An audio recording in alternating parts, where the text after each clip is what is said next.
ছোট পর্দার প্রিয় মুখ আর এখন বড় পর্দারও তারকা তাসনিয়া ফারিন এই ঈদে মুক্তি পেয়েছে তার ওয়েব ফিল্ম হাউসউইট। তবে সিনেমার আগে তিনি উড়াল দিয়েছেন প্রিয়জনের কাছে যুক্তরাজ্যে। স্বামী শেখ রেজওয়ানের সঙ্গে ঈদ উদযাপন করতেই দেশ ছেড়েছিলেন ফারিন। রেজওয়ান বার্মিংহামে চাকরি করেন আর সেখানে ফারিনের মামা মামির পরিবারও থাকে। ঈদের দিন দেশের বাইরেই উচ্ছল ফারিন।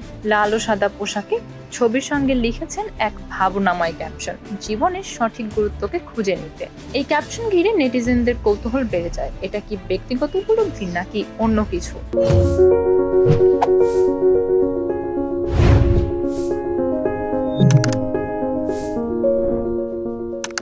2023 সালের আগস্টে কলেজ জীবন থেকে শুরু হওয়া 8 বছরের সম্পর্ক পরিণয়ের রূপ নেয়। ফারিন ও রেজওয়ানের বন্ধুত্ব তখন থেকেই যখন ফারিন অভিনয়ের জন্য ক্যামেরার সামনে দাঁড়াতেও শুরু করেন। বিয়ের পর একবার তুরস্কে ঈদ উদযাপন করেছিলেন তারা, এবার কাটলো যুক্তরাজ্যে প্রিয়জনদের ঘিরে।